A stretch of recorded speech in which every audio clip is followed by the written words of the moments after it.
I can't. When I look at my small print, I have multiple lenses. I got readers too. That's You mean fine. progressive? No, I got readers, just readers, because I wear multifocal contacts. And they're Oh, supposed to like do contacts. that, and like they've stopped being effective. I'm like, what are my choices? And my eye doctor said, you can just buy a pair of readers. I just gotta, Oh, okay. We're alive. Like multifocal contacts have that. So multifocal contacts have like the inner circle is way and then the outer. So like you see me going like that. Yeah, they're really interesting. Okay, thank you. It's good now, yes. She. Perfect. Okay. Where are you going? Right. There was a funny one, this guy. I know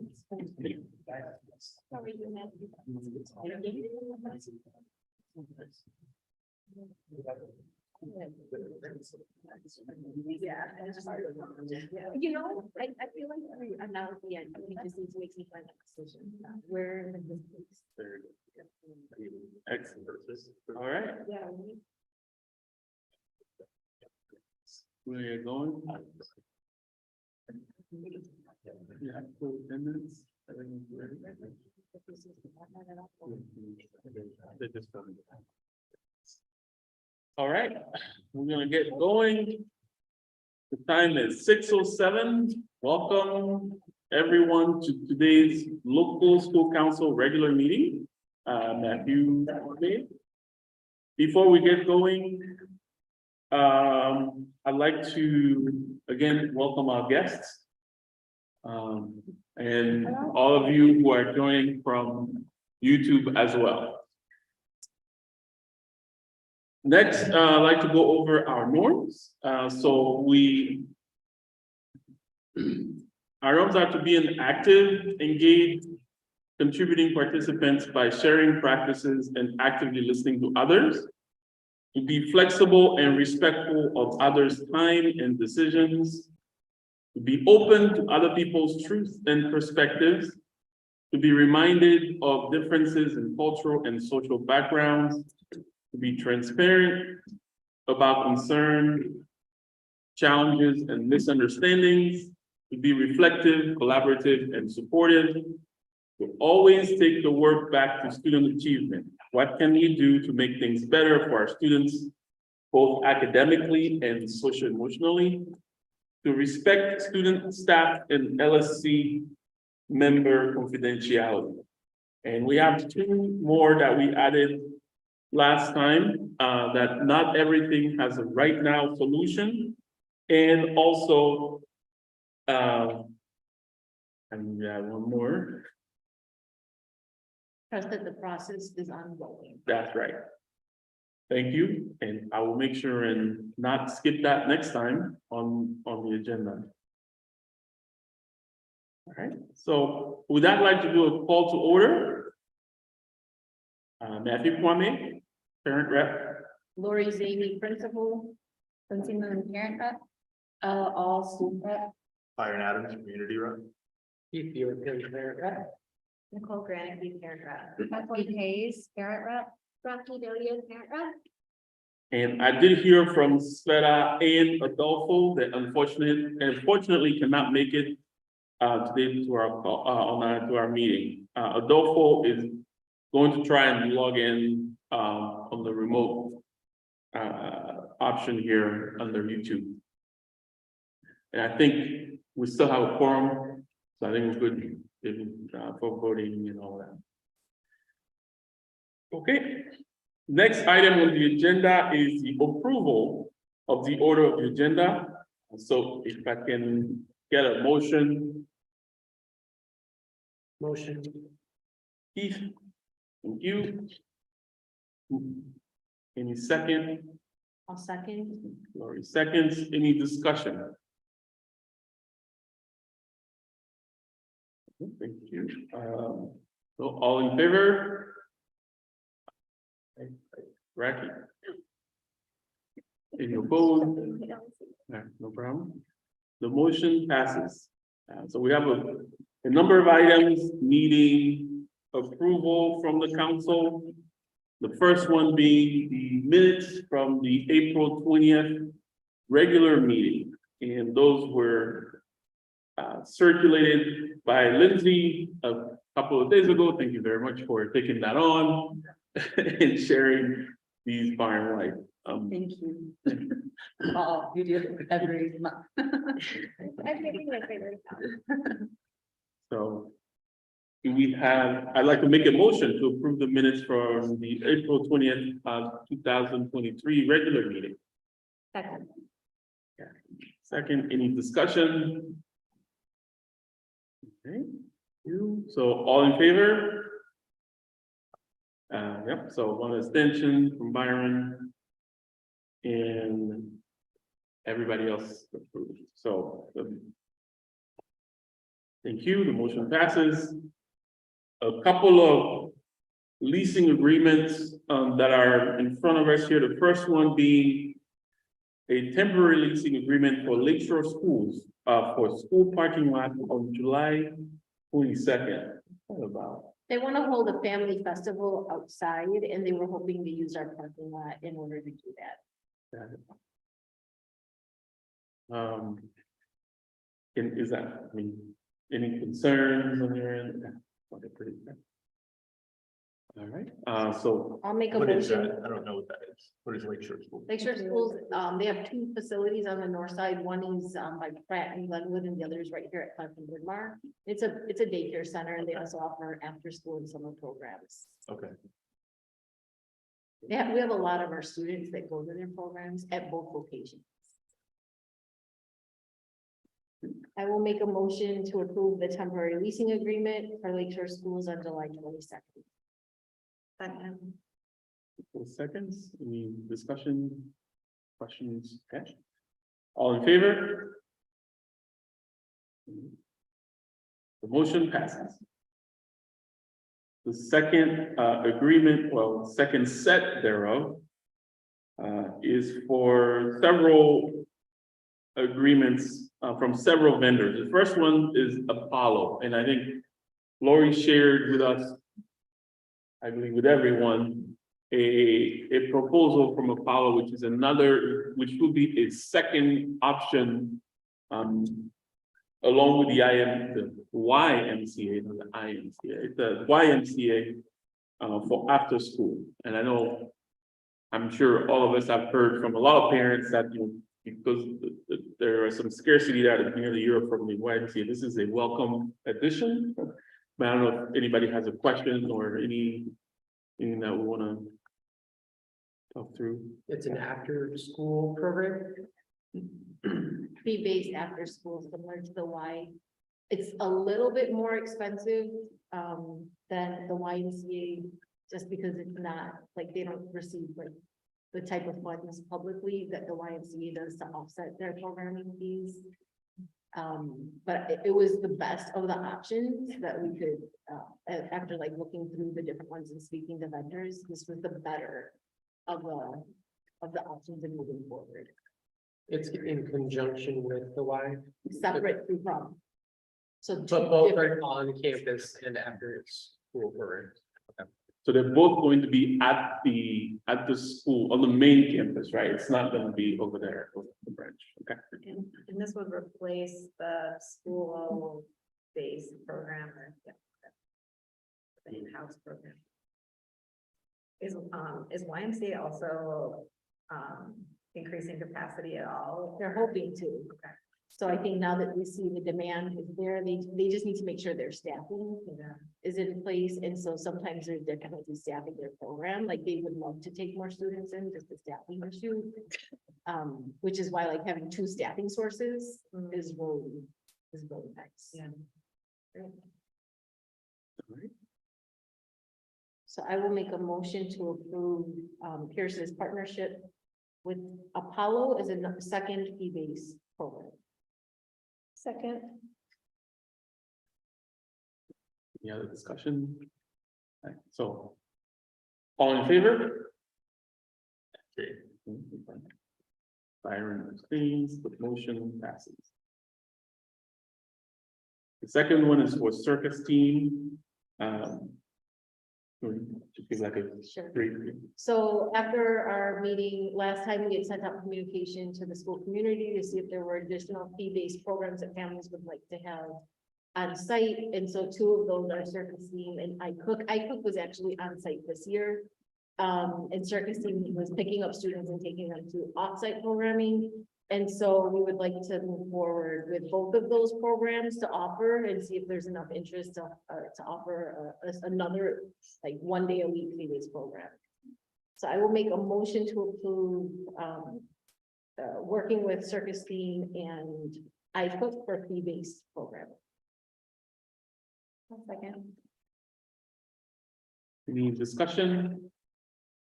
And so you're saying, so potentially circus team would be offering this private program here? Awesome. Okay, So we now need to work with those vendors to make sure that that can happen. We just wanted to have preliminary approval so that we could move forward. But there'll be additional vetting and program design, or what are the next steps after this? So we'll reach out to iCook and Circus Team and tell them that like the LSC has approved this, there's interest from families. Lynn will work with them on creating a flyer, advertising programs. We have to do the CPS leasing agreement. And as long as they're cleared, then we would just move forward with advertising and offering this.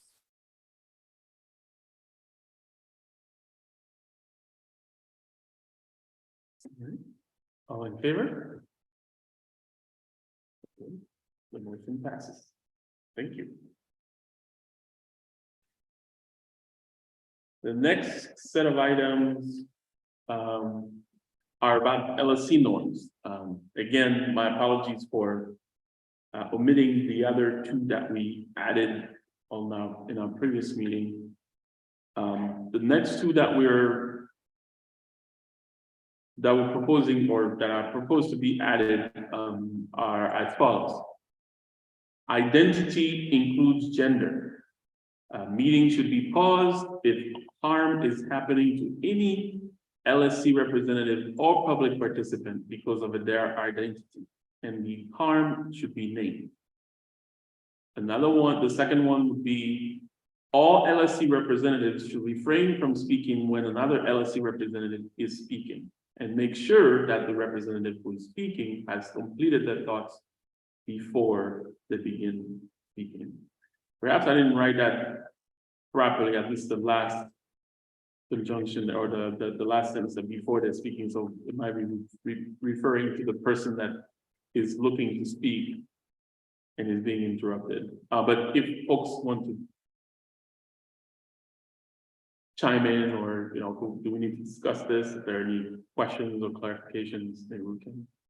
Is this responsive to something?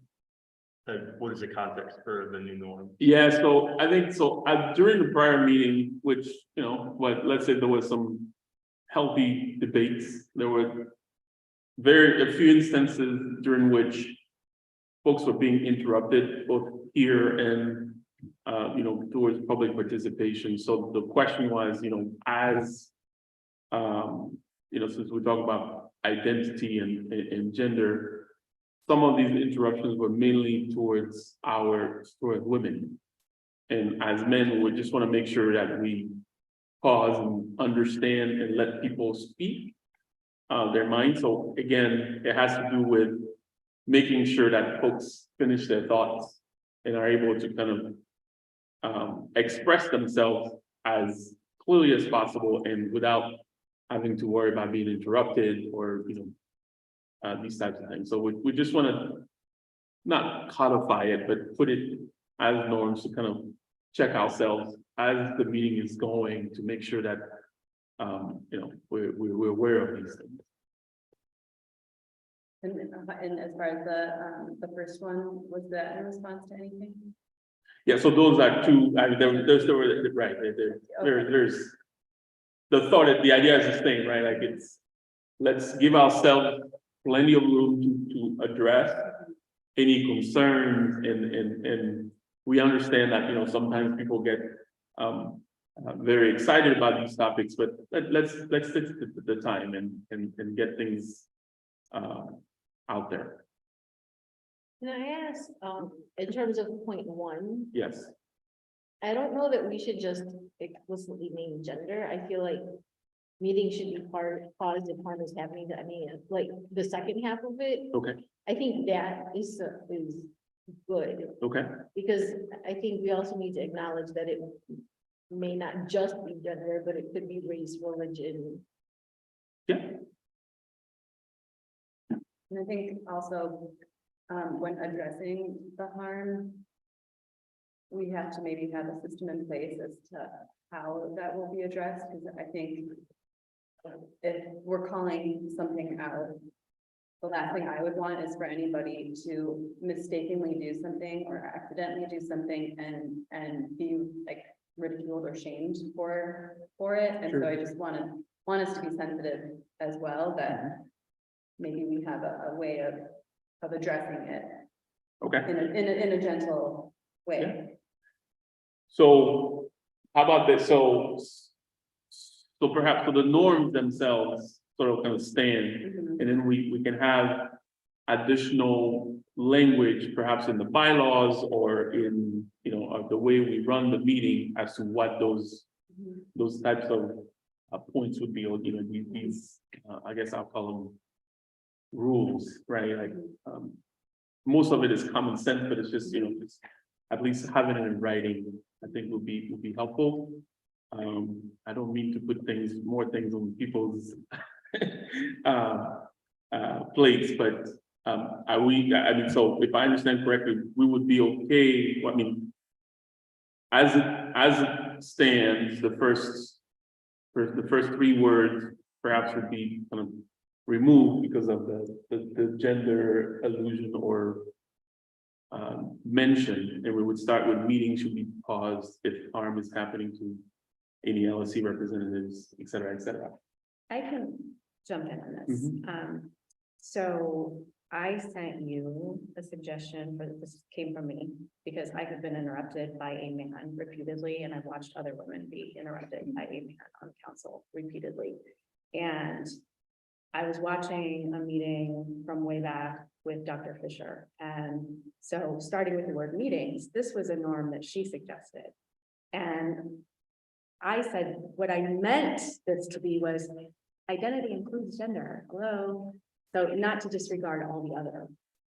Okay. And I think with that, in parentheses after the word identity, it would be helpful to include, maybe including but not limited to race, gender, yes, religion, sexual orientation, etc. Okay. Thank you.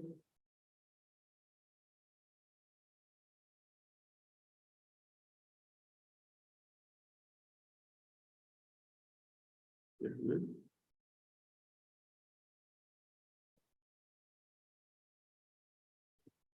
All right, so I'm going to read it again, right? So meetings should be paused if harm is happening to any LSC representative or public participant because of their identity, in parentheses, including but not limited to race, gender, sexual orientation, etc. Close parentheses. The harm should be named. So I think this is just a little like subjective. Okay. To some degree, because I think Kathleen, for what you're saying, you're indicating that it's because you were female that you were interrupted. That's how I experienced it. Okay, So impact, okay, over intent. yeah, so I think in those situations, Patterns then too. if say in that situation, that I'm just looking at a way, how are we gonna address this if this happens again? Will you be the one that says, I just want to name that I feel interrupted based on because it's saying here specifically based on their identity, so I'm just curious how this is gonna play out. So let's say that let's If say we're that going I to witnessed something racist happening. I'm not a person of color. I would not expect a person of color to call that out. So similarly, I think what I'm asking for is that we are allies to each other's respective identities. And if we see a pattern happening, we name it so that it doesn't continue. Yeah, so I think from my perspective, so, you know, color, gender, all of that is being aware, that these types of situations or events can happen. And we just want to be, because at the end of the meeting, we go over the norms, right? So we're trying to kind of put a framework in place where we say, these are the kinds of things that we want to be able to call out.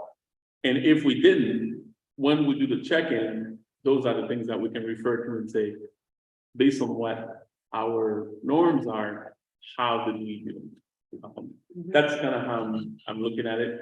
It is possible that at the time, we'll call it the heat of battle, perhaps that does not get noticed, right? Because I think if the conversation is very healthy and there's a lot of back and forth, some of that may not be caught by everyone, right? Except perhaps the people that are in that discussion and are feeling in the moment what's happening. That's Can we say, like, if we're noticing that there's like conversation, just to say, like, can we do a quick check-in on norms? And just like, any one of us can say that and then just like pause to do that. That way it's not singling anyone out in that moment, but it's just an opportunity to refocus. Sure. I think that's a great idea. I think to what I hear you asking, Lindsay, to me, the subjective nature of it warrants a norm so that there is a touch point in which we as a group can check in on a subjective matter and be able to make a decision instead of not having a place to sit and having to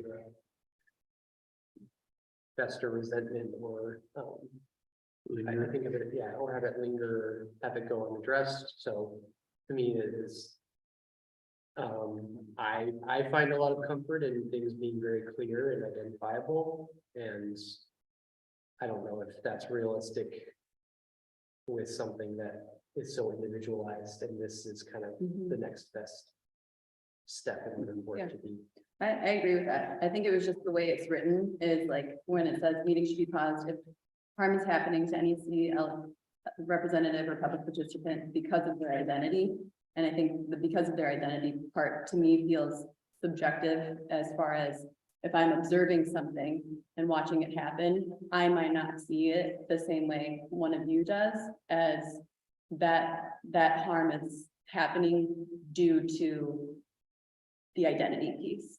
So I think that's what I mean when it comes to subjection. But I think I totally agree. I think that there needs a place, we need a place for it.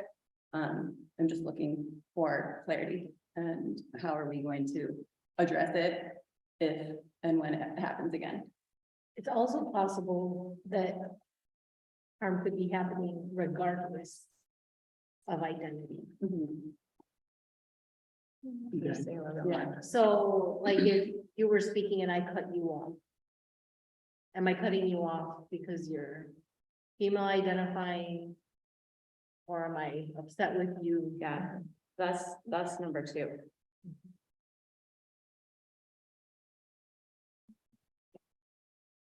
I was actually trying to think about a way to merge the two, but it's, I think it's important. but to it's a keep them different, separate. there's a difference in scenarios.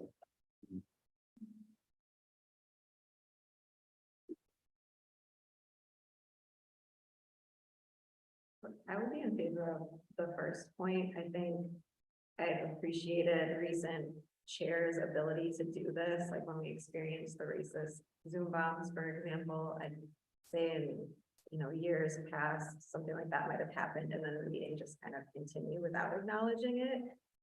But I admire how the chairs have handled that in pausing and naming it. So kind of codifying that as a best practice, I appreciate. So that we continue to do that.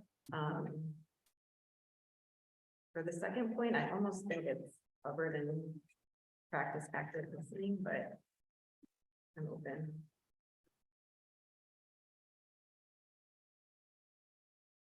Maybe we should elaborate on what active listening looks like. You know, I'm happy to combine things. right? So that's where I was talking about perhaps, so we have the norms and then in the bylaws or so like that type of document, we can elaborate and talk a lot more about what we mean in those norms. Because you're right, I mean, if we start, there might be different scenarios and the norms are there to kind of frame the conversation and have like at least a baseline. Trying to figure out how we should achieve that.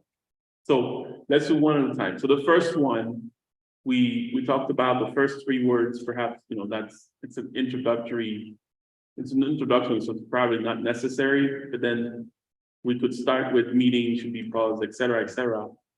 Now, it's the end of that particular sentence, right? So should be paused if harm is happening to any LSC representative or public participation.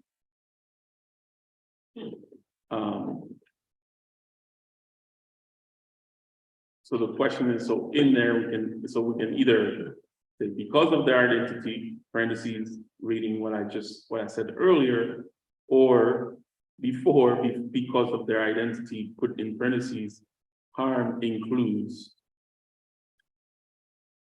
or including, but not harm.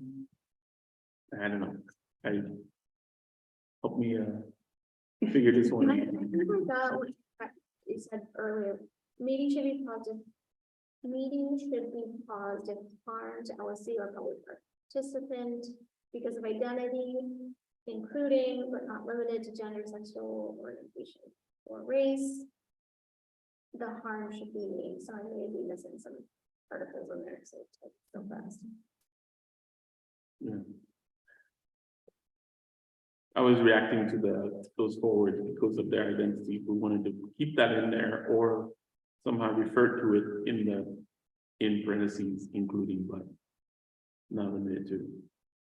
But it sounds like it would be okay to keep that in there because of their identity. People, and I'm trying to, yeah. Including but not limited to. What's that? Basically what you already said. Are we adjusting what you had already said? Because you had already said including but not limited to. That's staying. Well, that's staying, including but not limited to, that's staying, or that's being added to that. It's the few words before, because of their identity. I was trying to figure out if we needed to edit that somehow to be part of what's in the parentheses, but it sounds like that would be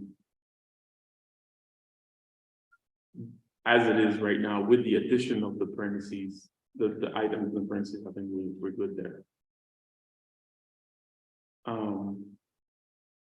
As far as the second one, it's not reading right to me. I'm not. I mean, I can wordsmith it for you. So Is that what you're asking for? yes, Well, I'm curious if saying, to me, the 2 bullet points are refrain from speaking and completing thoughts. And if we wanted to. You could just say, take your turn. Take your turn. I don't know, I've heard of step up, step back. I've heard of that norm before, like meaning don't hog the floor, be mindful of, if you're speaking too much. Certainly, I know I have had times where I've spoken way too much. So. What is that? What does that look like? Step up, step back. Meaning like, we want to hear from everybody, right? So be sure if you tend to be a quieter person, please, we want to hear from you. But step back means If you're you're verbal, vocal, take a pause and, kind of check in with yourself. Like, if I've been talking too much, maybe I need to chill for a while. That's pretty succinct. okay. So all LSC representatives Okay. So perhaps I should, Not being sarcastic.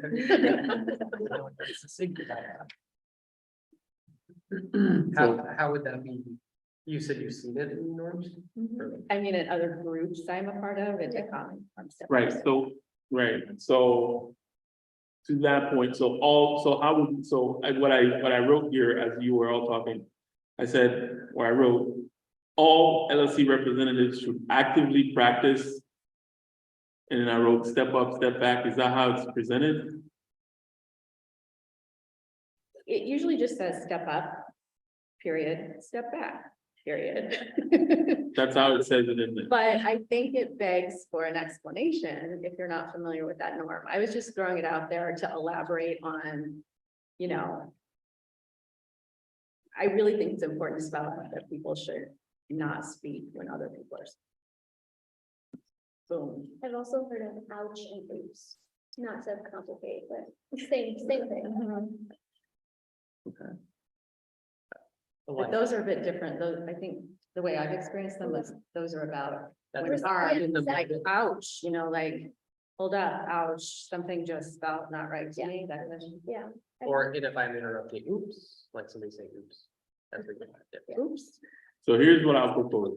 elementary school thing. I'll propose that we vote on the first norm, because it seems like we're kind of there in terms of the wording. Is it okay if we kind of We have an rework the organizational second meeting, one? And we can discuss it during the organizational meeting, right? Okay. That's how I'll propose. I would hope, I guess, that active listening and being respectful, like, implies don't interrupt each other. I agree with just think, right? Yeah. You would think. Speakers take your turn, also seems like a. I mean, we could have a conch shell, like, from, you know, Bird talking Lord of the stuff. Flies, yeah. All right, I feel like even in our trainings, I don't know if anybody else caught this, but I was under the impression that you actually couldn't speak as LSC members unless the chair was saying you have permission to speak. So I don't know if we're wanting to get that. That would be so much pressure. I mean, But So that might. You know, solve our- I could do like, It's very I could pretend I have like a hearing aid that doesn't hear anything on this side. Turn it off. Sorry, what? No, I hear it. So sorry, are people okay though? Can we vote on the first one and then push the next one for the next meeting? Okay.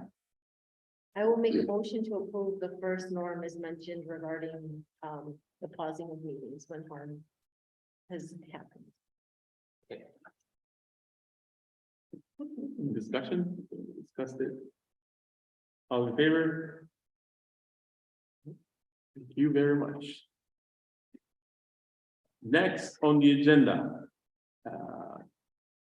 LSC student representative report. All right, so this week there was the sports banquet, which I've had a lot of people say that they really enjoyed it. I definitely enjoyed it. The first one ever at Peirce, which was really good, and the pizza was good. The lemonade was also really good.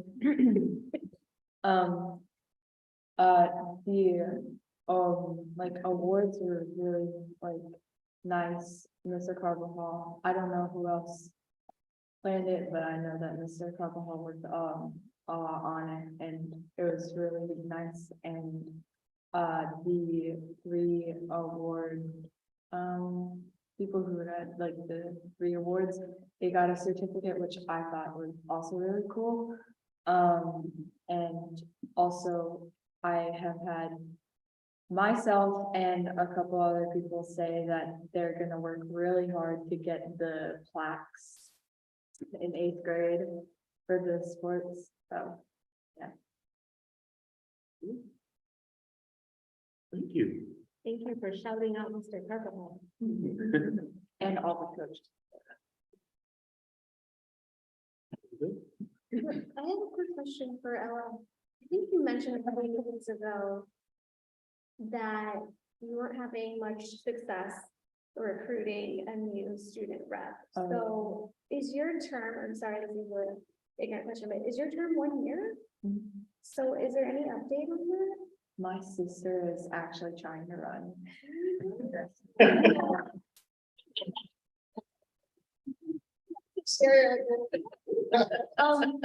how is that process?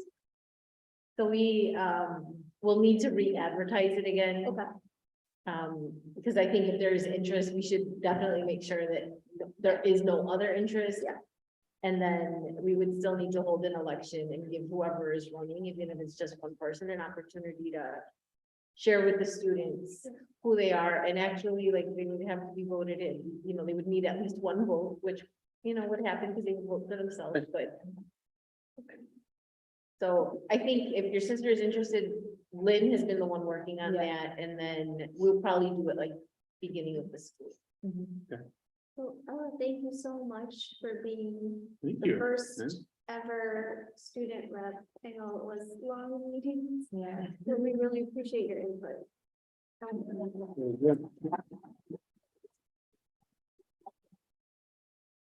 Second.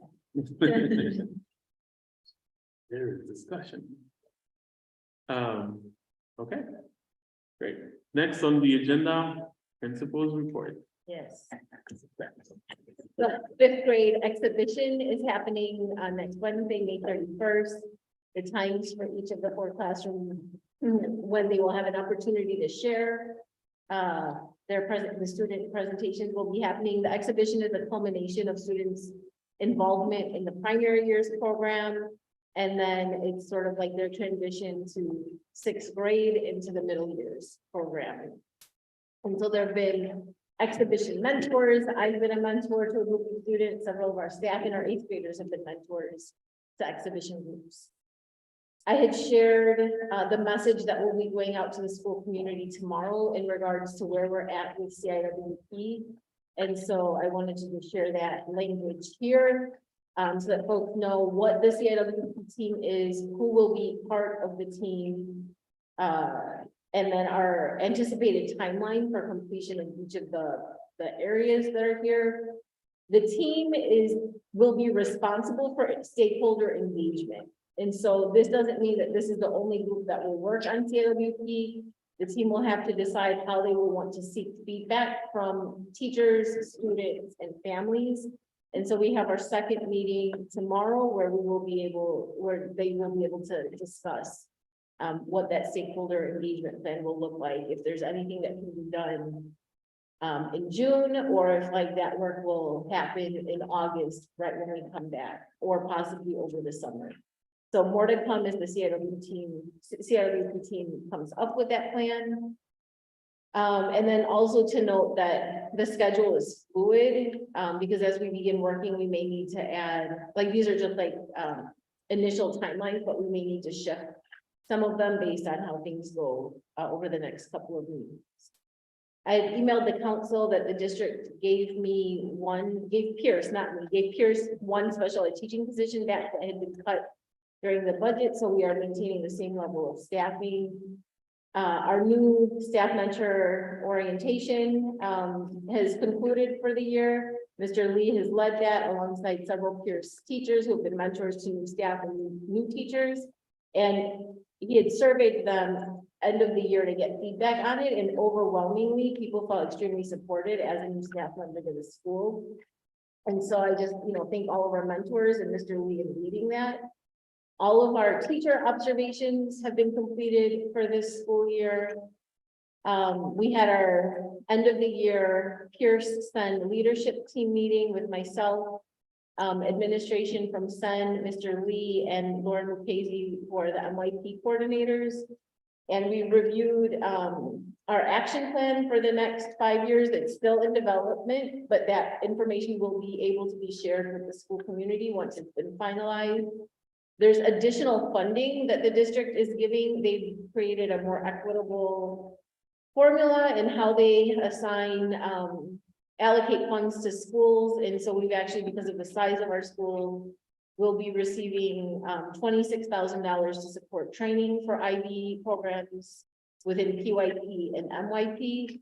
And that will have a much more flexible approach to the way that it's been allocated. In the past, it's just been to send teachers to IB training.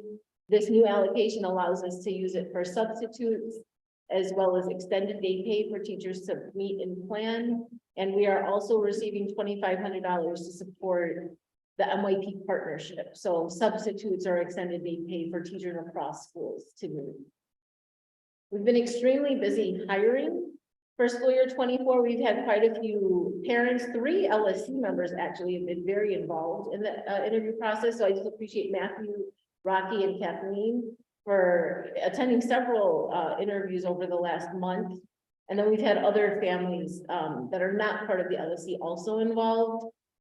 And so we have 3 positions that we need to still hire for, and we should be able to make that decision by middle of next week. We've finished, I think, all of our interviews at this point. We may be bringing additional candidates in depending on a couple things that are still on our mind.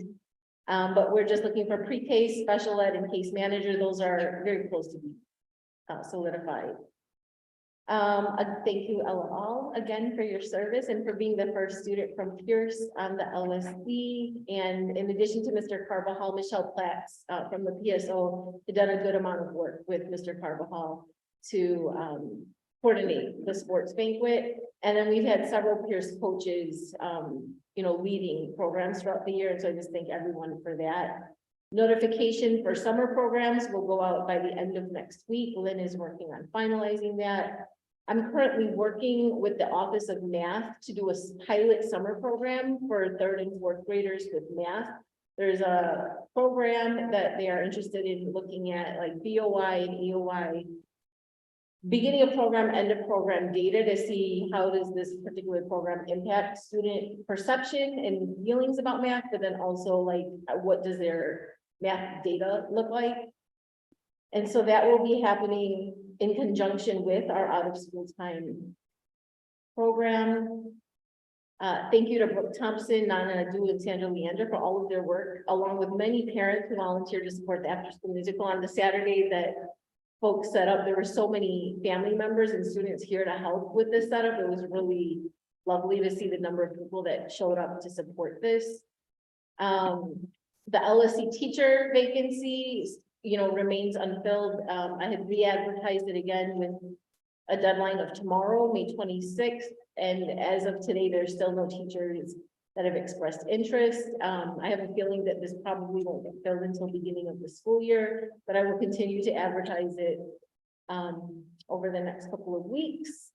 I am currently in communication with district and city leaders about the possibility, nothing is final, but just the possibility of Peirce School supporting some of the Park District programming so that the Armory could potentially be used as a housing space for newcomers to the US. And so I had, shared that, yes, this will present like some challenges to us in coordination and use of space. However, it's in the best interest of society to support newcomers to the US, and however we as a school can support that, I'm happy to support program shifting over.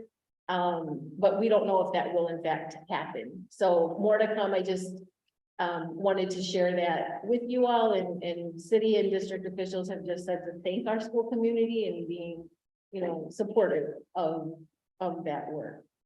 Tomorrow morning is the volunteer appreciation breakfast. So I would love any and all of you to come.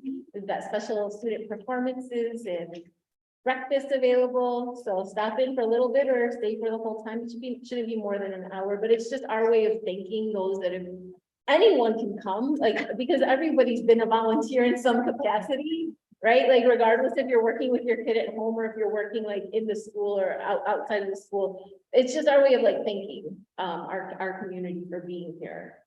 So much is given to the school and to us as teachers and administration. We want to express gratitude in return. Mandala led a wonderful performance for students on May 10th as part of our recognition and work with students around Asian American Pacific Islander Heritage Month. And thank you to Alicia Zapata for supporting and spearheading the work of Celebración de Arte. And then the BAC did a phenomenal job again with Dia del Niño, and it's been really exciting to see how that continues to expand and grow. And thank you to REP for their work in planning and coordinating across all parent groups. It was really lovely to see the involvement across programs, from the parent perspective in scheduling the DILA family heritage. And then moving on was a success, a lot of fun despite the rain, so thank you to FOP. And just wanted to note our organizational meeting on July 13th in person at 6 p.m. And then to just make sure that all of our LSC members have looked at dates that I've proposed for next school year. We'll vote on those dates at the next organizational meeting. But I just wanted, like, sometimes that takes a long time during the meeting, so I thought, let me just throw some of these out there and see how they land. So that concludes my report.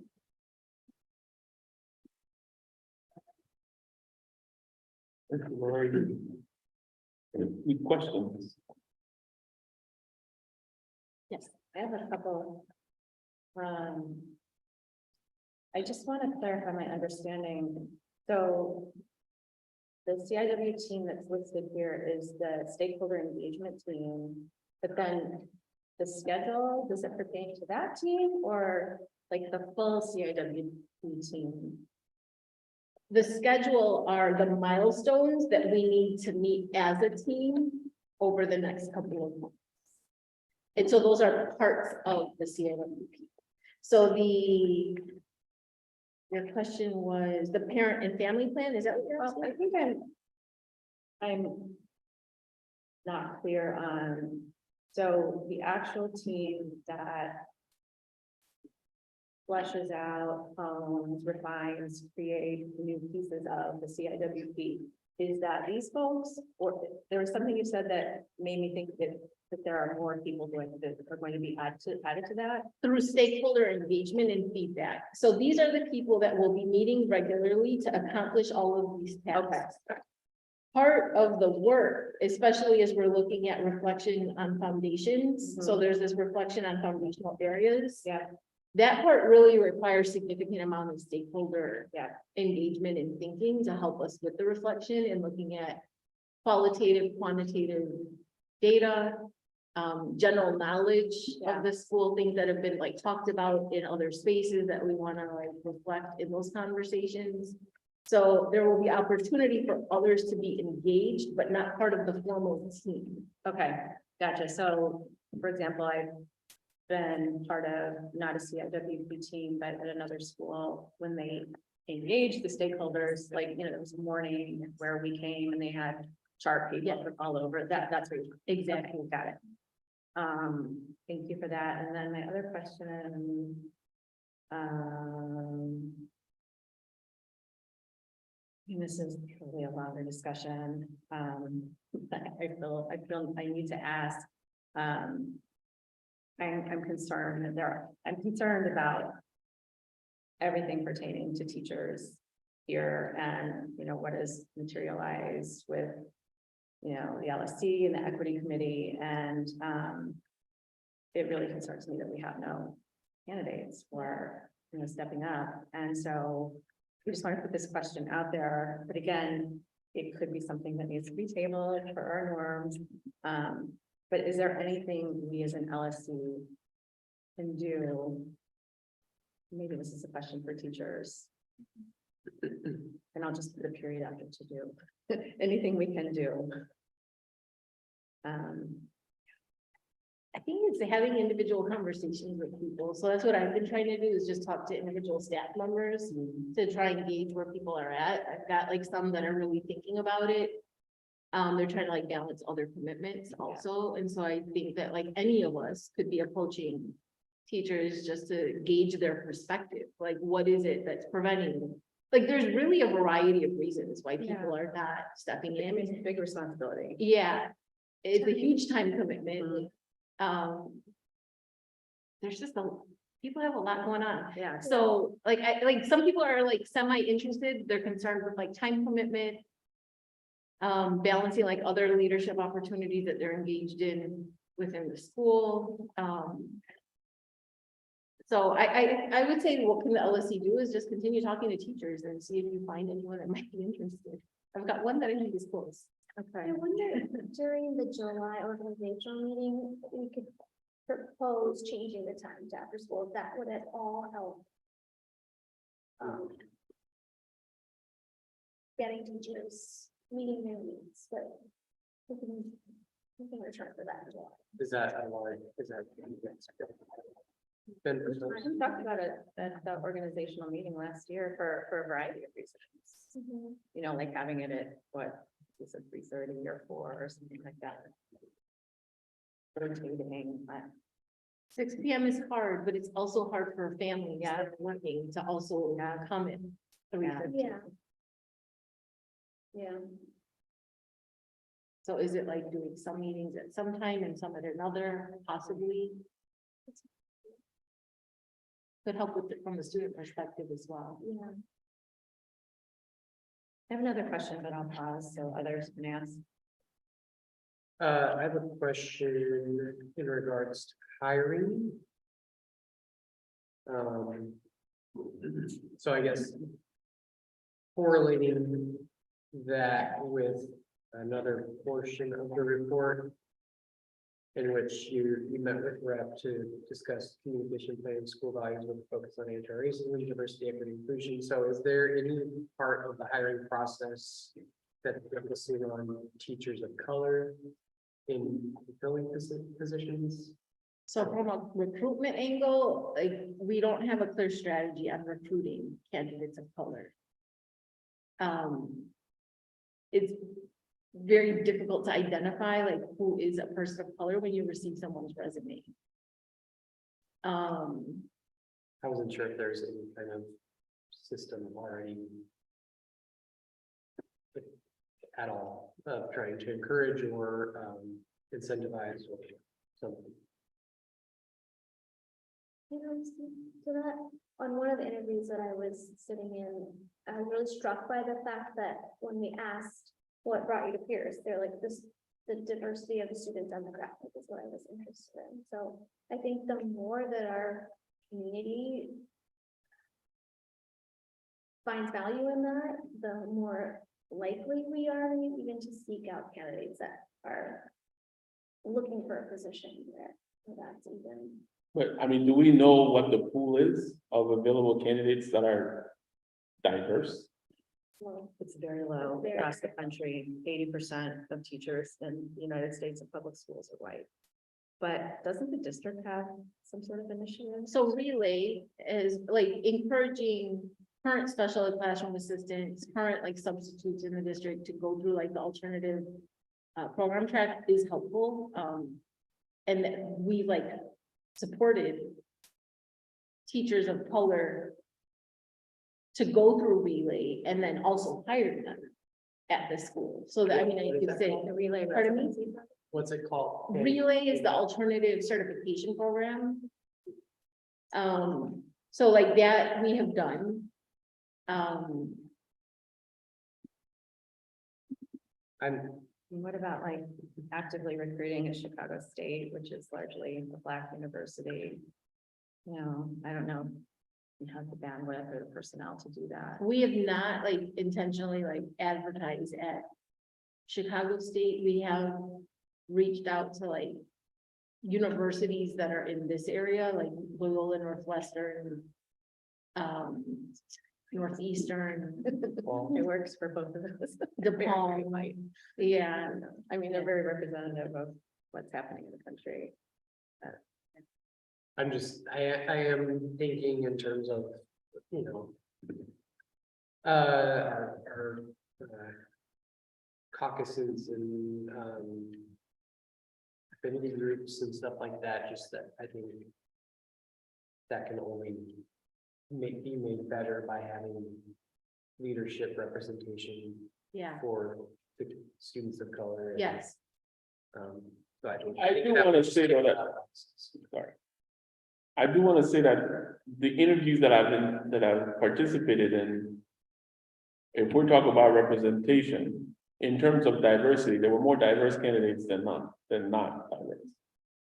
Now, it may not necessarily be on, you know, one category versus the other, but if we want to talk about diversity, period, we were, I mean, there was white, I guess we'll call it male identifying candidate.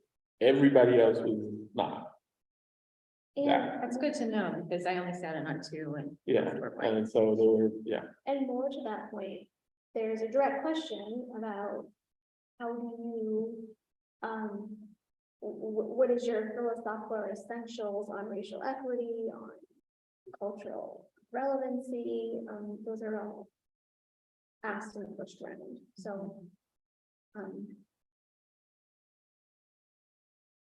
And just so that folks know, we have been able to hire several candidates of color from a variety of racial identities to join us next year.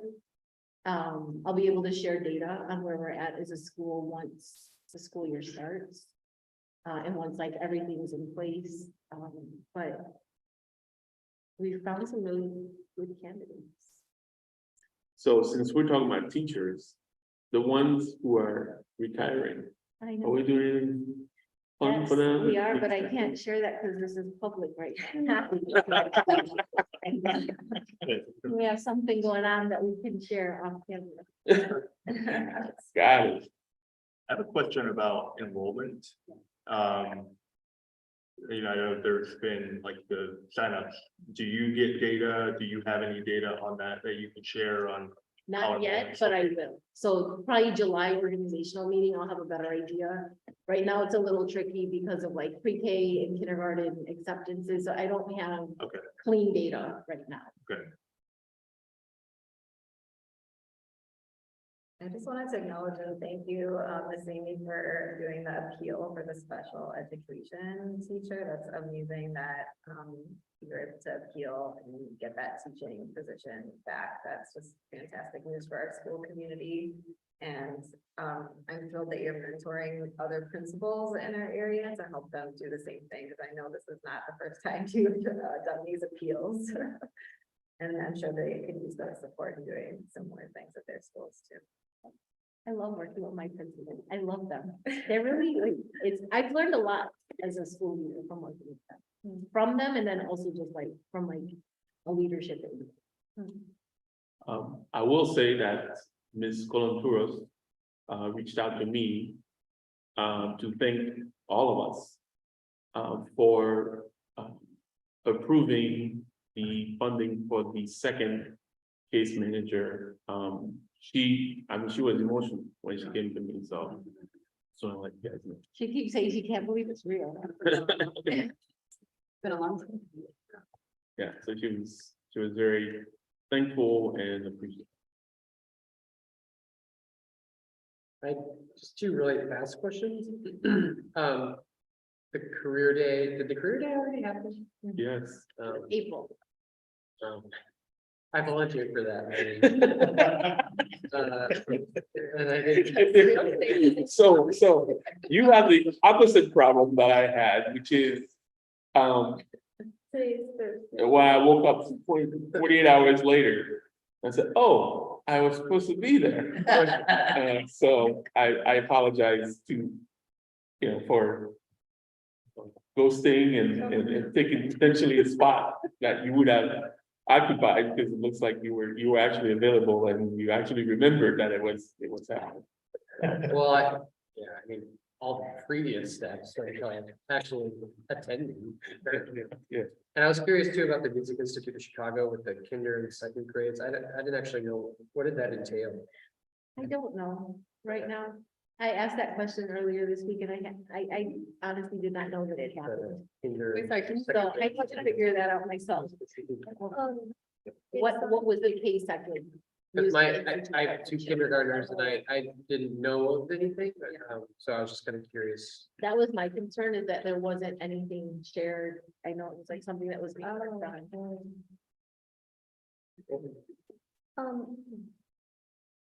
What's sorry, I'm just a math nerd. What's the math program this summer?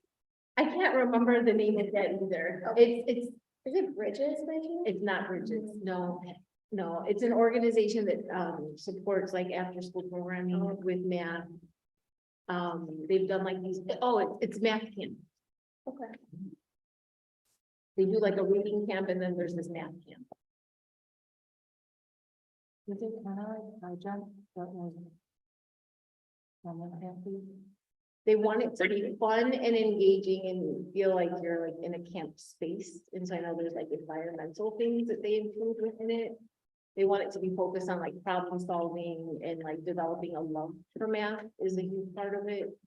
While also developing skills. I'm not sure if it's like high jump. I haven't been in high jump classes. But I can ask them. I want to follow up on something you said about coordinating with the city on potentially using the school. Is that something that the LSC will need to support? Like, what kind of support do you need to? So that's what I asked, and that's unclear at Okay. this time. I had explicitly asked if LSC needs to approve it, and they weren't sure. Okay, so they need to just make a decision on logistically, can they even move forward, and then maybe there's. So to piggyback on that, they're looking at the Armory and Peirce. They're looking at the Armory to house families, but that would mean that their facility would not be available for programs. And so those Sure. programs would Okay. be at Peirce, possibly at other parks. Okay. Possibly not at all, like, I don't know, they will run their programs, it's just they don't know where yet. I think they've already canceled programs. So In anticipation of I housing. think so. I'm sorry. I'm not sure. That was from a parent, I think, so I can't confirm that. I have one last question, and maybe this is part of the rep update, so if you're planning on answering this question, please say the word and I can wait, but, regarding the bullet point about meeting with members of rep to discuss communication plan of school values with a focus on anti-racism, diversity, equity, inclusion, can you give some outcomes of that conversation? So there's a draft of language that we could include in our new family orientation, where members of REP are fine tuning that. Given that next Thursdays are new family orientation, we want to make sure that we're sending a clear message to new families of what we believe in terms of our work with anti-racism work and diversity, equity, inclusion. We've also said that we really need to come back to like our mission and vision, and do we want to clean up any language there? And I said like CIWP is actually a good opportunity for us to reflect on that, along with our equity purpose to practice, so that things are not just like in different places, but that it's all in alignment.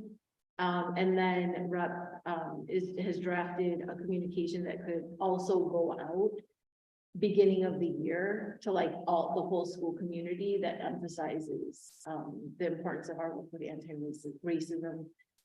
And then we would also want to have like a common template during the September back to school, the curriculum night, but we call it open house. Yeah. For like all teachers to include that in their presentation, sort of like continuing to reiterate the language and making sure that we're constantly saying it to keep it front and center in people's minds. So REP's been really amazing in supporting that communication. Yeah, so I appreciate that. I appreciate Bon who's here and then all the other members that we're working with. And they have an update that when we get to that part, they want us to read out loud. Thank you for that elaboration. That sounds amazing. And thank you for supporting that.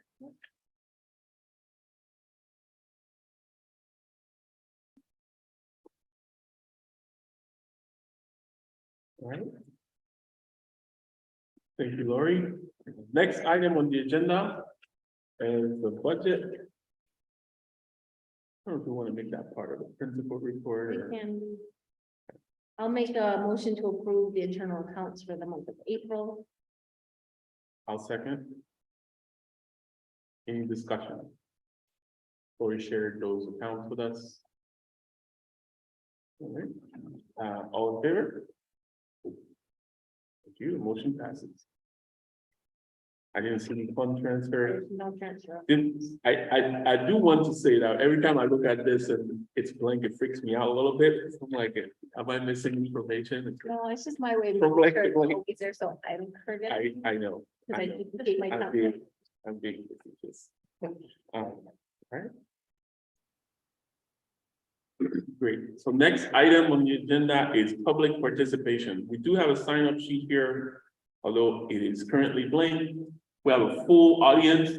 Thank you for your active participation. We will, so it looks like we do have some statements both online but I think we also have folks in the audience if you want it. I think you're ready to roll, so. There's nothing in there? Okay. So, I'll double check. Mom, fire away.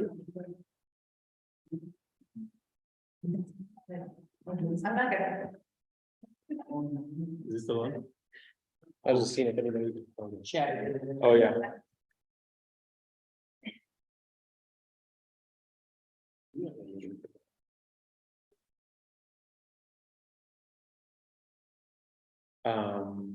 Yeah, so if you would like to, okay. Sorry, do I have to write my name? No, do that. Okay. In fact, this is what I, very she already put the date, so whatever. Oh, One more tree we killed. I know, okay. So How much time do we get? I promise I will not take 20 minutes, okay? It's not gonna be 20 minutes, is it? It's supposed to be 3. Okay, it's gonna be 3. We're gonna keep it cute and short. So, I'm here just to say thank you for all the work you do. It's not lost on me that you are taking time out of your day away from your families to be here. So thank you. Thank you, everyone. Thank you. Thank you. I see you. So I'm here just to, there were some people that got together and wanted to submit something to the LSC. And, the idea was to submit it anonymously. And I think in my bones, since I've been here and my kid has been here, I think coming to each other face to face and just sharing our stories and speaking our piece creates a really strong environment. And so I think most of you saw me last time I was here speaking about the stuff that was happening to the little person that we live with who's in first grade here at Peirce. So I'm here just to follow up and say quickly that Peirce is a warm and it's a welcoming place. And there's so much love here. And there's a lot of education that's happening and we can feel that. And we also understand that even in warm and welcoming and loving places, harm happens, right? As much as we are showing up with our best selves, harm does happen. And so we know that we are committed to a loving and restorative community. We know that all of us around this table and in the audience and on Zoom are really committed to the education and the safety and the well-being of every person, everyone's body that walks through these doors to participate in the magic that happens here on the regular. So we think it's really important, as Coach Jackson does every day, to take some movement and restore and repair when there has been harm. And so I think, you know, in light of what happened last month or like 5 or 6 weeks ago with our little person, I'm hearing stories from other people about things that have happened, and that's been happening last year and then this year. And I think I would like to propose that, where is it? So I'm just going down. I know I got 3 minutes. So we would just really like to propose a few things. Number one, we think it's really important to create opportunities to hear each other's stories. So kind of like the Dilla event that happened last week, coming together more as a community and really listening and telling the stories of our lives and who we are and how we're being educated, etc., is going to be important to like this community building, right? And one of my mentors, whose name is Susan Raffo, she says, an enemy is someone whose story I don't know yet. Okay, so create opportunities to hear stories. Hire trans and non-binary staff and teachers, okay? And we have resources for that. Create an intersectional equity training, intersectionality. I'm not going to quote the woman that coined that phrase back in the 90s, but I love her. She's amazing. Bring a cultural humility training to peers. not cultural competency, but cultural humility. And there's a difference, and I can provide research on that, the people that founded that out in California. And train everybody on it, from the person that pushes the broom to the parents that come if they want to students, to teachers and staff, from a place of love. Okay. I think that's about it. I know I spoke over my 3 minutes, but I think I also have down here, we need to work with everybody, with the parent groups, with the teachers and the staff, because we have to move forward together. Otherwise, we're not gonna arrive. We're not gonna get there. Okay. So we want to thank Principal Zamy for your attention to this matter, for really putting in like some plans, like immediately, like to make sure that everybody was okay, a few weeks or several weeks back. And we really believe that this community building is gonna transform. Like already transformational work that's happening here. It's only gonna make us stronger. And we're only gonna be able to go deeper with each other. And just like the cottonwood trees, like when the floods happen and the riverbanks get flooded and the trees would topple over because their roots are so like narrow and close to the ground, the branches hold each other up. That's literally what happens with the cottonwood trees. And so they can shift their weight and they support one another and they talk to each other.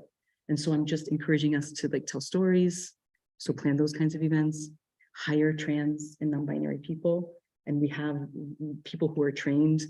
We have, like, I have a ton of resources anyway. So that's it. Thank you. Thank you. And we appreciate you. Goodbye. I wanna thank you for all that you said, and just know that, as a council rep, I am here to help make all of that happen, and to support you, and to support other trans families in the school. And I would also add, this may be encompassed in what you spoke of, but students need opportunities to talk about these things. You know, like I've talked to parents who are their male identifying sons just have long hair. There's one attribute that they have to constantly explain to their peers. So yeah, I think for sure staff and parents, but also the students need time. Yes. Yeah.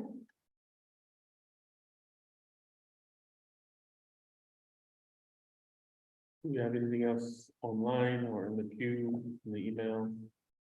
Nothing online.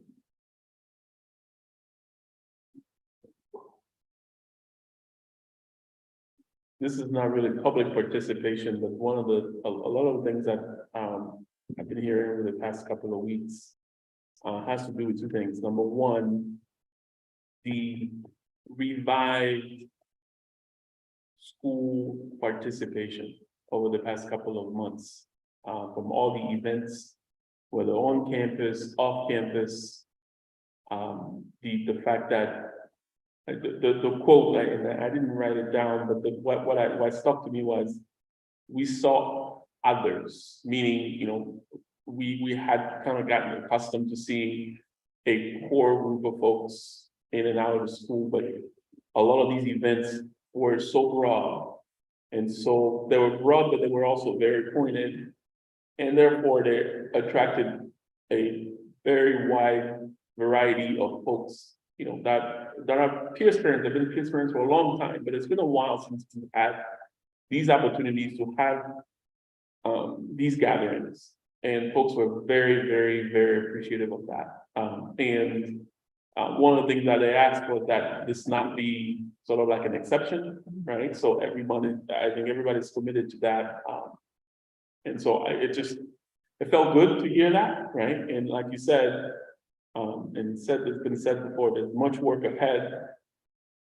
But taking that as a positive or as a baseline, you know, look what we can do together. And these are the kinds of things that folks were highlighting.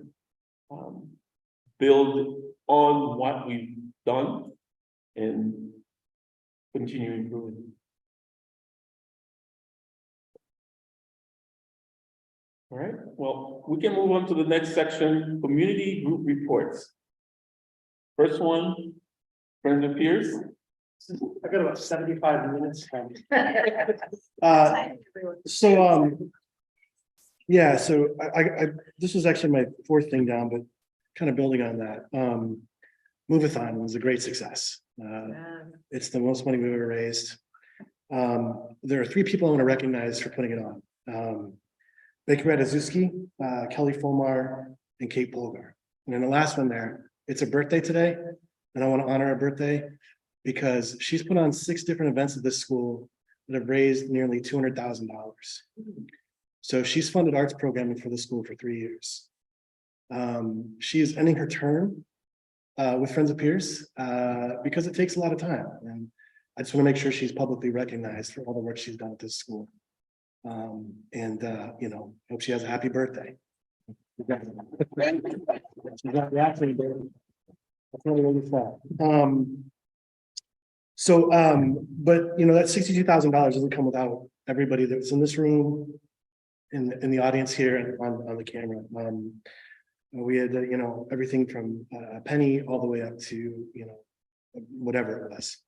And that's what it's about, really. A lot of fun during the day, a lot of costumes, a lot of inflatable costumes and rock blockers everywhere. A lot of questions from the neighbors, which is great. You know, it was, even though it was raining, we had to postpone one time. We made the best of it. We have 2 other fundraisers that happened. Luna Flowers. I think I'm going to find out how much we made on that one.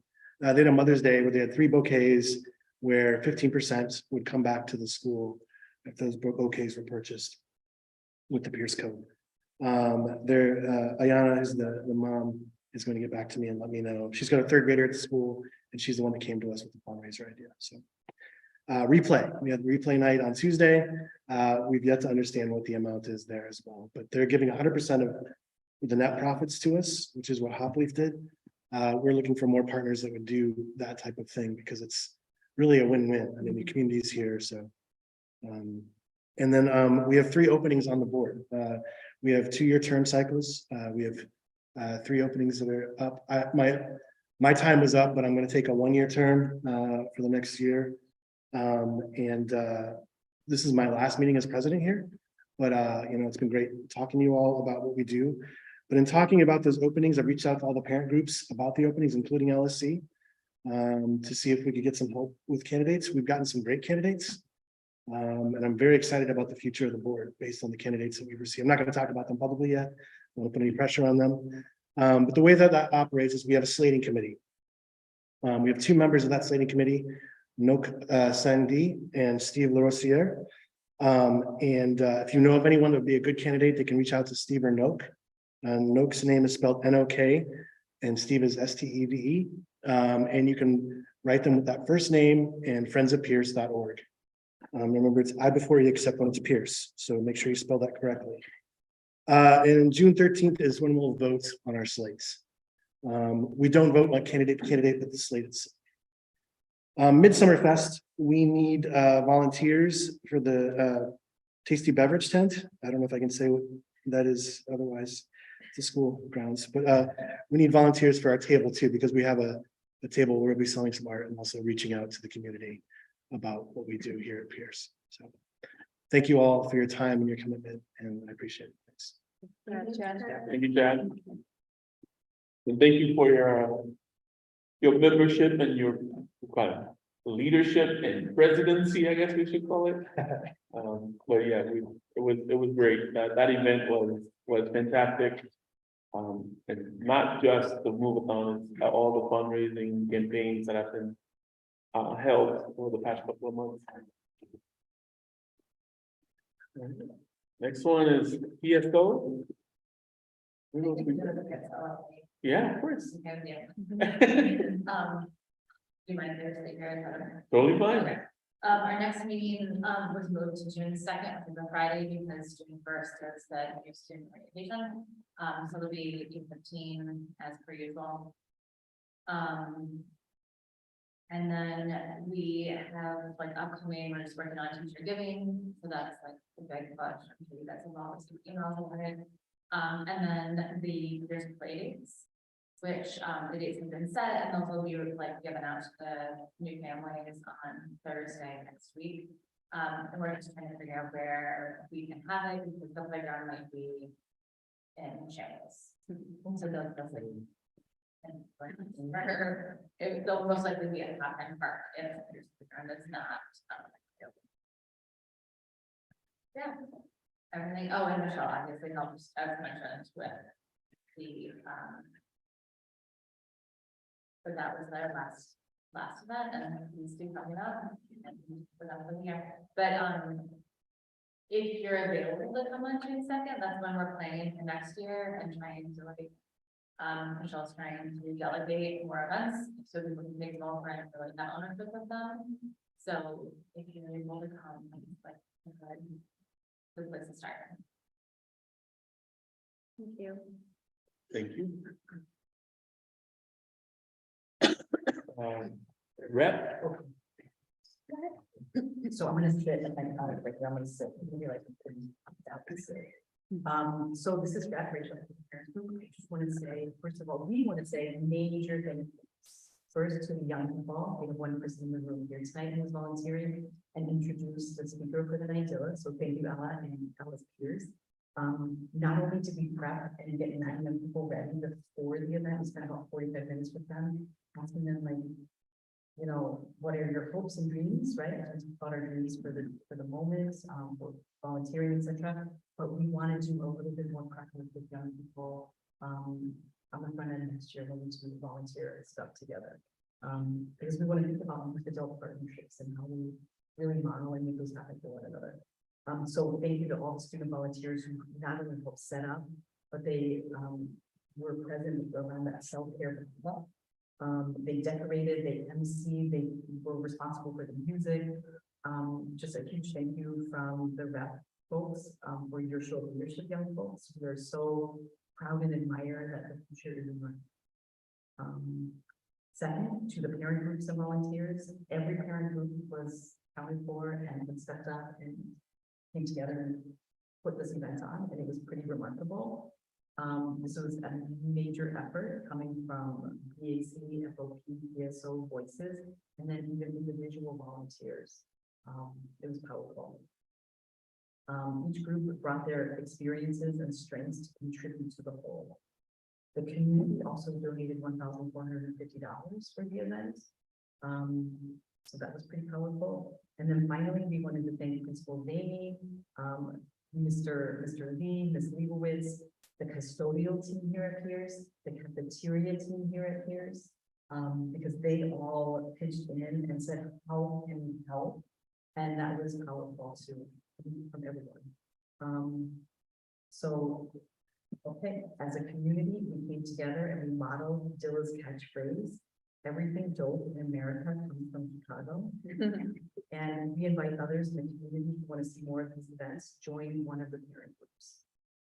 So coming up, we want people to join us. We have our final community meeting of the school year. We're going to do it on Zoom. It's next Tuesday on June 6th, probably not the most popular night, but we're going to do it that night. And then we've got a Zoom login, and we're going to be on deck 5 minutes before the meeting starts. So we'd love to see you there. And we're also going to be talking about things that we want to be doing over the summer with other parent groups and kind of getting ready for our next year and with the school as well. So we can make this the best year yet. So thank you. That's from them. Thank you. thank you, Bob. For sleep, so I can come to the thing tomorrow in the morning, the volunteer thing. It's focused on like the adults, right, that have been volunteering. However, we have several student performances and speakers that will be here. The 6th graders won't be done because they're So, going to field trip. I'd love to hear more of like what you are envisioning, like what your thought is about students coming. Well, just like, I know there was like a big group of students that volunteered for the Dilla thing, and that will kind of just like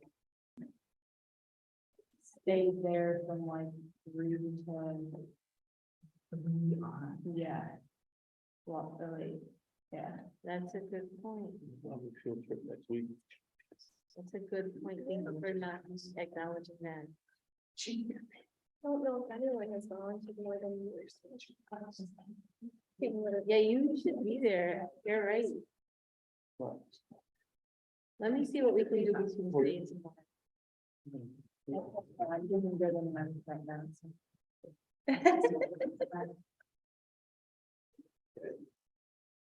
All right, good question. That is a good point, Ella. Thank you. Right, next one. Committee reports. Do we get anything from that? I don't think that. Oh, yes, I did. I'm sorry. Yes, I did. And it's in the folder. Okay, we did have a meeting. Yeah, it's in the folder for tonight. Got it. For tonight's meeting. He sent, Mr. Lerner sent it way in advance, so like, that's why I forgot temporarily that we got it. Children's Day took place Friday, April 28th. Also invited to participate. There's class photos, building community, honoring one holiday from Latin cultures. There were more than 20 volunteers that participated. Thank you, Friends of Peirce, for providing the funding for the beautiful piñatas. Again, another shout out to the Family History Night with Dilla. They were really excited and honored to collaborate with other parent groups. Oh, we'd like to honor Aurelia Reveler, who has been going to be stepping down from BAC's as a president because she is relocating. So yes.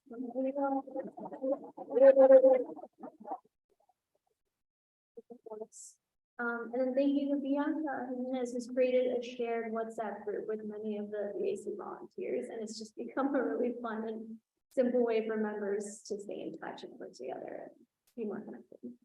And then Mr. Lerner has continued to talk with families and parents to identify new officers, sounds like being of all the parent groups, to fill vacant spaces. So we look forward to working with old faces and new faces alike. And their next organizational meeting will be September 2023. Very good, thank you. We have here listed PPLC, but we can skip that. The Equity Committee had a regular meeting a couple of weeks back where it was really just sort of like a follow-up, so confirming the members of the committee and really starting again the conversation around the purpose and ways in which or how the Equity Committee helps the the overall mission of the LSC, and especially when it comes to advancing issues of equity. We one of the things that we want to do is again sit down and refocus our efforts on our purpose. So now that we have a core group of members that are now part of the officially part of the Equity Committee, one of the things that we're trying to do is again establish that cadence where we're going to meet, whether it's with some members of the LSC, myself included by default, or others to figure out how we can play a role in the overall mission of the school. One of the things that we have been discussing is how we can help with the CIWP. So that is certainly something that's going to be coming up. So so that's the first thing. Number two, one of the things that we were talking about was at the previous meeting, parents coming and sharing some of their experiences. And one of the to-dos or one of the things that we committed to doing was to share with them the available resources, in case, so a handbook, if you will, of the kinds of things that are, and that's actually what it's called, incidentally, of what resources are available to them in case situations arise, and there could be multiple and varied. One of the things that Lori asked was if there was a need to go back to those families personally and reach out to them. I know that some of those things are, may have some privacy or personnel issues related thereto, but Lori made the commitment to follow up with those families. What we didn't do as a committee is ourselves reaching back out after, after the original, meeting. They are aware of the family handbook, but it was, as part of the committee, that's something that we did not do, going back to the parents and checking in per se, right? So, as a group, that's one of the things that we were committing to doing. And again, if there are additional items that you can share with us, or if there's anything that we need to be doing in addition to that, we'll be looking into them as well. One of the things that we are including more explicitly in our new family orientation are reporting protocols and emphasizing like communication. With like teachers and school administration around incidents. So it's never been like formally stated in that space, and so we just want to make sure that that's part of our, like, another step forward. Mhm. And so we don't have a scheduled meeting for next month, but I think, and that's a conversation that we need, then, that I've asked that we have as a sub or committee of the LSC, is to try and figure out, first of all, our next cadence of meetings, and then what it's going to look like, because there are some things that we want to be participating in, but before we do that, we want to be understanding of what our mission is and how we accomplish it. So there's going to be more to come once we have the chance to talk through that and share it with the group here and figure out that steps. Yes. Just as a matter of procedure, it sounds like you've selected members, you just, as an LSC, need to vote in the members, so maybe we can do that next meeting. We did that at the last meeting. Oh, we already, oh, Right. you're right, we added like 2 new members. Yeah, so we were actually talking about that because it's been a complete overhaul. Like there were some parents that have left the school, have relocated and all that. So and bless you. And others had joined, but we never actually formally, That's right, sorry. I remember now. No, you didn't. I just wanted to add to Matthew that you and I have had quite a few conversations about the how. I think the how has been, how, I think the purpose of the committee is very clear. But how, what are the ways that it functions? What does it do? Is a really important conversation that we need to be involved in, because it is a committee of the council. So that's just one thing that I want to keep coming back to. And there was another thing about that, and what was it? My brain does things. Was it related to voting? Oh, just one other thing I wanted to float. And again, this is a budgetary issue, but one thing I said during the equity committee meeting is that I wonder if a reorientation, because you're the only original member. And I understand there were, I don't know if it was training with Dr. Fisher or if it was something more informal, but something to really ground the committee and help the committee make sense together of that. What is it called? Equity to, I'm sorry, what is that? Purpose to practice. Yeah.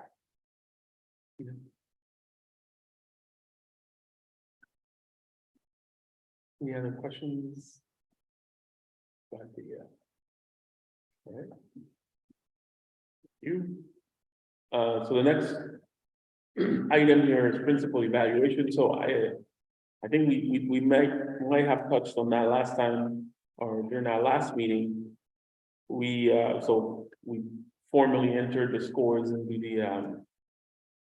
into the CPS portal for the annual evaluation. So there's nothing outstanding right now, nothing to report on that front. Bylaws. I owe us some updates to the bylaws document that we have previously voted on, but I wanted to ask the former comms committee to send me kind of where we think the comms work should live, if that's like secretary or vice chair, or like where, so we can, when I remove that committee, put it somewhere else in the bylaws, and then I can send that around to the whole committee to review those changes, hopefully track changes. I think I need to send that 2 weeks before we vote on it, so that's the plan for the next meeting. We do that in advance of the July meeting. Yeah, I think we should, yeah. Is there a PLC update? No. Which is actually a great segue into the old business section here. But I think Lori mentioned it when we talked about the open positions there. Or in discussion about the vacancies.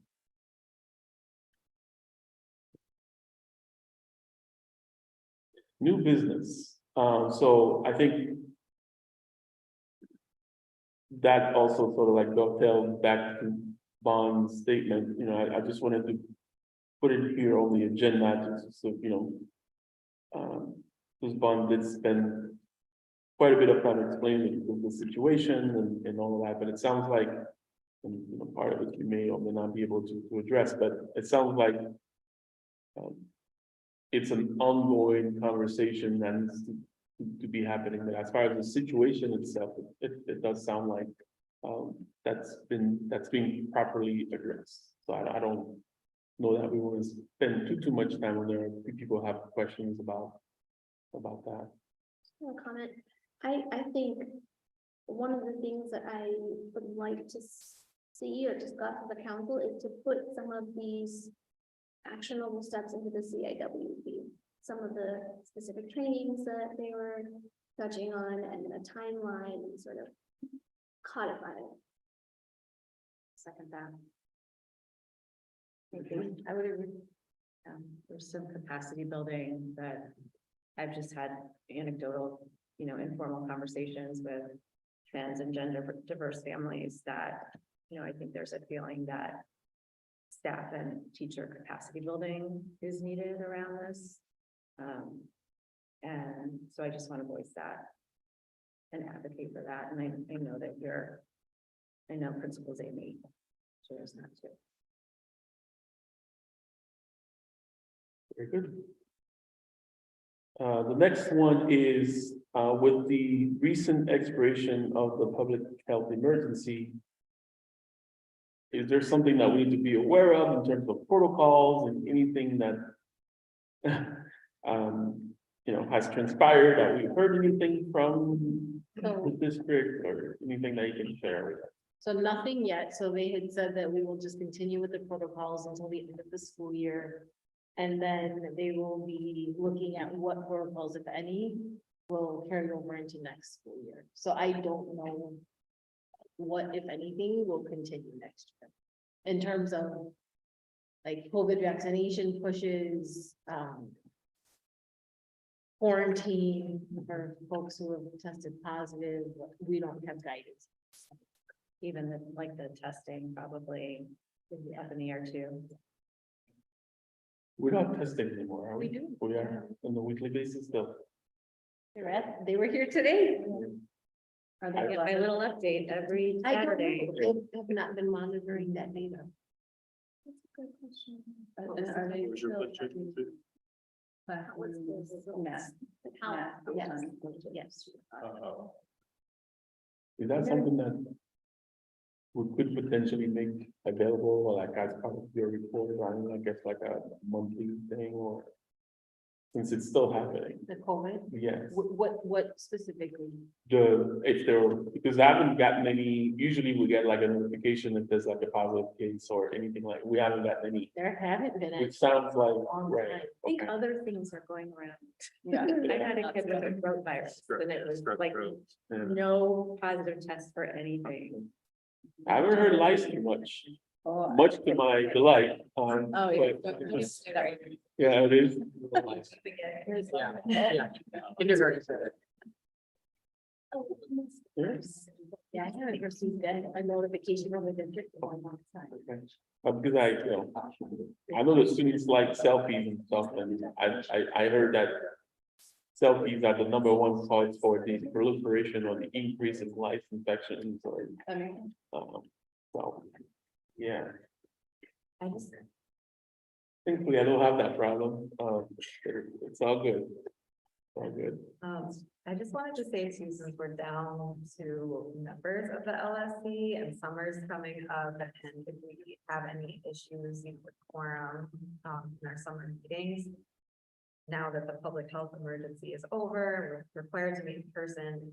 There still is the possibility for LSC members to participate remotely in certain situations. We just need to vote in the beginning of the meeting to allow that.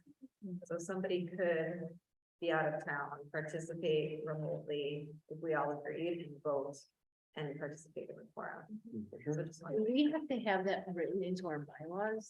Yeah, I think it's there. I think so. It is there? I don't know if it's there, but I'm agreeing that it has to be in the bylaws. That's my understanding from Form A. It would be good to double check that it is there, and if it isn't, that could be a potential revision to the bylaws. Yeah, I think it's there, but I'll triple check, yeah. So along the lines of this, I don't know if it's gonna end up making it in the bylaws, but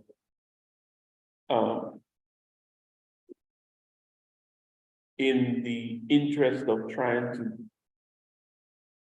control time or not control time, but get these meetings to be a little bit more predictable in terms of the timing. And I think I can't remember, but it was suggested to discuss LSC representative total speaking time during regular meetings. So Actually, I proposed that in conjunction with the other norms, and I feel it's not a moot point, but it can be subsumed by Got it. the other norms that we Yeah. talked about. Unless anyone else wants to forward. I think she's been doing a pretty good job of keeping Yeah. us in check. Right? I- I mean, we're trying. It's not an easy job. We've been trying. So I mean, and the other thing also is like we try to put time blocks here. I'd like to do, maybe next time we can, I can, try and keep up. Because 30 minutes for the principal report and budget, I mean, I'm not suggesting in any way, shape or form that we're limited, but I'm saying you don't spend 10 minutes talking to us about internal accounts, right? So it's like, how we do on the other, From 7 on, that would go off the rails, number 7, agenda on. So, all right, so whenever we add, I guess, items down there Yeah. to add timings to it, Yeah. or like a new, like an LSC norms, amendment to add timing there, or there's 20 minutes here, so, yeah, that's all helpful. To hold Okay. ourselves accountable. So I guess whenever you're adding an item, tell me how much time you need. got it. I think too, one of the things we were trying to do with community groups is for them to send their reports so that we could all read them ahead of time and then just ask questions. So if there was an area where, we needed to condense things, we could. Yeah. Yeah, I agree with that. With all due respect to everything all those groups do. But and I will say that they've been doing that quite often, right? Like the past couple of meetings, we've gotten those reports, right? Or no? I don't know. I think sometimes they go to you, Lindsay. I've been asking them to send them to the email, and the last couple of times they've sent them to the email, and if I give them, I put them in the folder, but. I mean, if that were, if we felt like meetings were, going too long, we could just reiterate like, hey, please send your report and not give a report at the meeting. I mean, that's where I think that's where that idea came from originally, when there were discussions about the length of the meetings. I will say, because this was the last meeting of the school year, it was nice to just hear everybody sort of culminating stuff That's and true. expressions of gratitude and acknowledgement, but I think in other meetings, it makes perfect sense for us to not read them. Very good. The last item there that I noted, or that I wrote down, was the Peirce Volunteer Celebration tomorrow. I think Ella made a very significant suggestion there or a comment, so thank you for that. But I think in general, one of the reasons why I put it there, maybe that's like announcements and comments. Again, part of what we've seen, and I would like to really elevate is, just so the parents' commitment, the students' commitment, the teachers' commitment to, these types of events. We understand that, a lot of the stuff sort of disrupts the regular course of everything, but it also kind of makes it, from my perspective, that much more fun and that much more significant, right? The kids come to school, come home. I mean, I don't know about your kids, but how was school? Good. What'd you do? Nothing. But then it's kind of like, hey, today we had this, we were outside, or we're in the hallways and all that. And so to me, that made an impression on me, and I really like that. The other thing also is haven't had the opportunity to participate in some of those interviews. I will say, I mean, that in most cases, if not all, when I introduced myself as a parent, they were like, whoa, Yeah. Yeah. what is happening, right? And to me, it was good. I wanted that because that we're different. That we're doing things, we're trying to make things, to do things a little bit differently. And I think all of that, we don't say it enough, but it's you. So thank you for that. But again, it's a collective effort. That's really sweet. It's not me though. I mean, I try to create like the open spaces, but the fact that families step into them is really, really helpful. So it's reciprocal. And I want to just clarify that the whoa was in a good way. Like candidates really appreciated. Yes, I'm sorry, I didn't mean it Candidates like really that. appreciated seeing parents and hearing their perspective even when they were asking questions. Right, they weren't scared or anything like that. It just added another dimension, right? Like, because Lori and the team, they had some questions, right? Like, there were some things that we needed to ask, but from a parent's perspective, like the kinds of things that we were asking, or even how we were interpreting what they were saying, beyond the, are you recognized, are you what's the word that they say? I have not an accreditation, but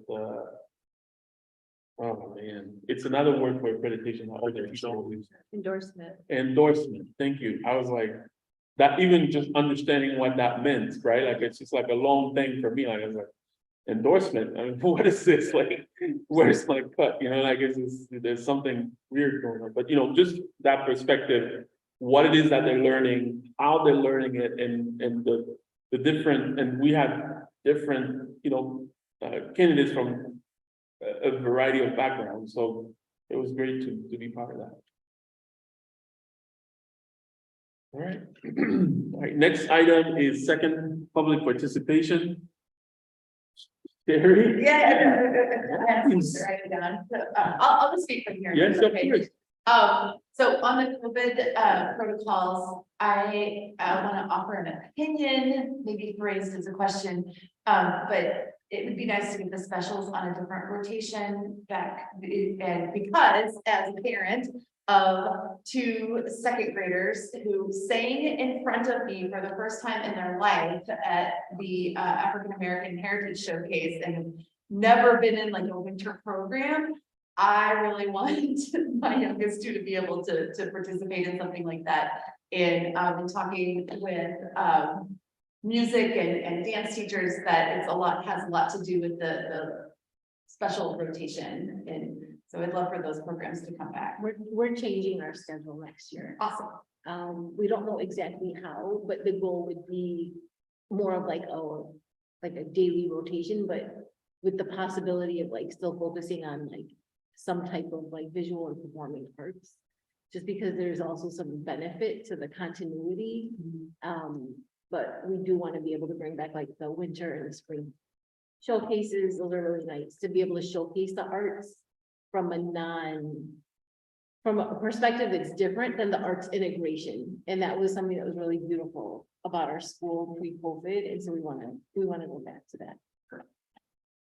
Should do winter and spring showcases. Yeah, get ready. Wow. Showcase like arts. So like performing arts, so music and dance. So I like, so agree. what I was, yeah, is like the visual Whereas like this is more of like the performance. Okay, for which grade? All of them. Not as much in middle school. It depends on like some of the electives that students are involved in. But it was, not all, let me take Even- that back, mainly K-5. Yeah. With sometimes like 6 through 8. Okay. Even the Y put on the performance. No. The Y, the after school program had their own showcase. Right, I didn't know any of them, but. I was about to say, good job there. Writing that. Please. I just wanted to say, like, just because it's one, the year that I appreciate you all and the time that you put into this, and also I.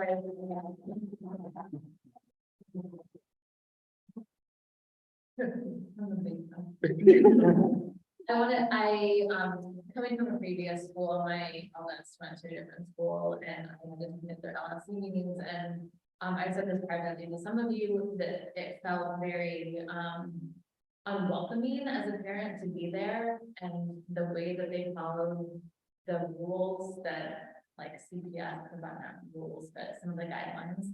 Was it in a way that was unpleasant for parent participation? And I have to tell you all that you are so welcoming and accessible, and I really appreciate that of you all.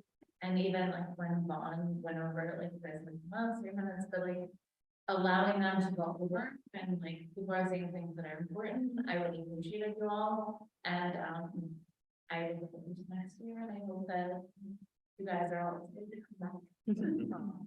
Thank you. Well, and thank you for your help too with the communications, like organization, and we'll still be leaning on you in that regard if you're willing. It was like one meeting. But there's still some fine tuning I think we can still do, but In the website? and website for the Much school, yeah, you've been, I mean, speaking of volunteers, you are incredible, so thank you. Lauren.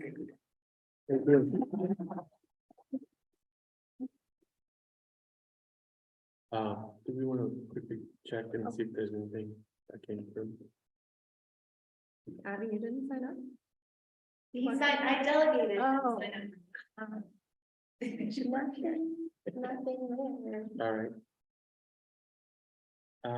Next on the agenda is announcements, comments, and discussion. I did want to ask about the playground. Any updates there? There's been like minimal progress right now. The last couple of weeks, there's not been a lot of work that's been happening. They are anticipating installing the benches. I want to say the first week of June was based off of the last update. They're still anticipating being done by middle of June with that space and starting with the back, but I'll believe it when I see it. I'm glad you asked because I've seen a couple of questions on parents of Peirce that seem to be asking for a rendering of what it's supposed to look like. And I know you had that meeting and I keep forgetting to ask you. I'm always like, ask Principal Dini, but if there's any way you could put it out like in a s'more, I think it might satisfy some curiosity. What are they looking for? Some people have just asked questions such as, and this isn't verbatim because I can't remember, but what's it gonna look like? Or does anyone know the plan? Okay. Maybe that was one. Okay. I think can people reshare. want to see. I'll reshare. Yeah.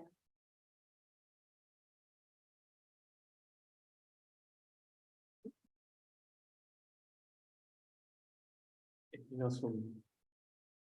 All right, so it is indeed our last meeting of the school year, so I also wanted to reiterate what was said here and thank all of you for joining. We've had some challenges, we've had some triumphs, some accomplishments. We rode together through all of them, so thank you. We have one more year, and we look forward to continuing the work, but again, I wanted to thank you, especially you, Ella. And also, we also want to thank your parents, now that I've become like an honorary fixture of this. I've offered to take you back after the meeting, but they've always been very gracious, so again, thank you Someday when you're a senator. guys. Remember this. Yeah. Oh, yeah, so our next meeting is our organizational meeting on July 13th. That doesn't mean, so we are all keep in touch to various means. I would like to recognize our two members who weren't able to make it today, but again, we look forward to another year of service. So thanks for that. So again, checking on the norms, so we have some work to do, adding those and making sure that they're as complete as possible, but just wanted to pause here and do a check-in.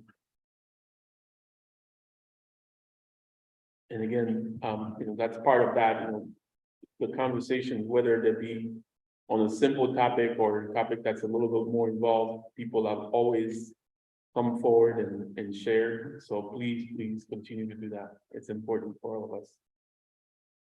With that, I'd like to make a motion to adjourn. Second. Any discussion? All in favor? Record. Well, I mean. I just texted my daughter, I was like, can you come pick me up? Like, no. Yesterday, she got the car, I was like, oh, you can actually get this tonight. All in favor?